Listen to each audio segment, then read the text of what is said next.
इसके अलावा हमारे पास कोई ऑप्शन नहीं है।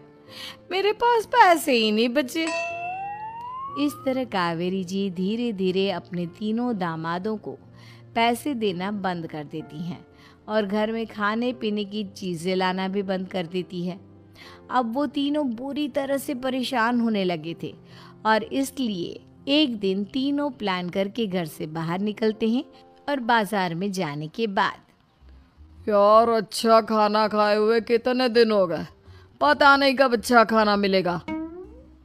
हमारी बीवियों के जाने के बाद तो हमारी हालत भिखारियों जैसी हो गई है यार। कुछ भी हो, मुझे तो आज पिज्ज़ा खाना ही खाना है।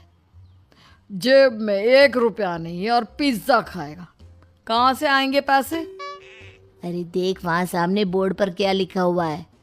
कंप्यूटर पर काम करने के लिए एक आदमी की आवश्यकता है। भाई मैं तो जा रहा हूँ, काम करूँगा और शाम तक पैसे लाकर आराम से पिज्ज़ा खाऊंगा। जा जा, तुझे कोई काम नहीं देने वाला, हम तो घर जा रहे हैं। चल भाई सुमित। सुमित और अविनाश वहाँ से चले जाते हैं और विवेक उस कंप्यूटर शॉप पर सारा दिन काम करके 5,000 रुपये कमा कर घर लौट कर आता है और अपने खाने के लिए अच्छी अच्छी चीज़ें भी लेकर आता है। ये देखकर विवेक और सुमित के दिल में भी कुछ पैसे कमाने की इच्छा जागती है। अरे सुबह सुबह कहाँ चल दिए तुम? मम्मी जी एक बहुत अच्छी जगह मिली है। कंप्यूटर पर काम करने के 5,000 मिले थे कल मुझे। अगर रोज़ काम करूँगा तो पूरे 40,000 की तनख्वाह। अरे वाह, ये तो बहुत अच्छी बात है दामाद जी, आपको जाना ही चाहिए। सुमित और अविनाश विवेक को इस तरह तरक्की करते देखकर परेशान हो जाते हैं और वो दोनों भी काम की तलाश में निकल पड़ते हैं। धीरे धीरे उन दोनों को भी काम मिल जाता है। अब कावेरी के तीनों दामाद छोटी मोटी नौकरी करके अच्छा पैसा कमाने लगे थे। एक दिन कावेरी उन्हें अपने पास बुलाती हैं। अरे वाह, विवेक 40,000 कमा लेता है, अविनाश 60,000 और सुमित तुम भी 40,000 के आसपास कमा ही लेते हो। कुल मिलाकर तुम अच्छे खासे पैसे कमा रहे हो बेटा। हाँ मम्मी जी, बहुत मज़ा आता है जब महीने के एंड में मोटी रकम हाथ में आती है।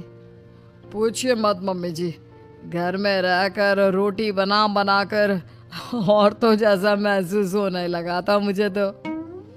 हाँ बेटा, तुम तीनों की बात तो बिल्कुल ठीक है और जानते हो अब तुम तीनों की पत्नियां भी वापस लौट कर आने वाली है।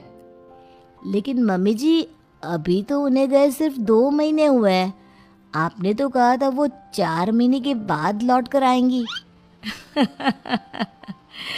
ऐसा कुछ नहीं है बेटा, मैं सिर्फ तुम तीनों को सबक सिखाना चाहती थी कि आदमी घर में बैठकर बीवी की कमाई खाता हुआ अच्छा नहीं लगता।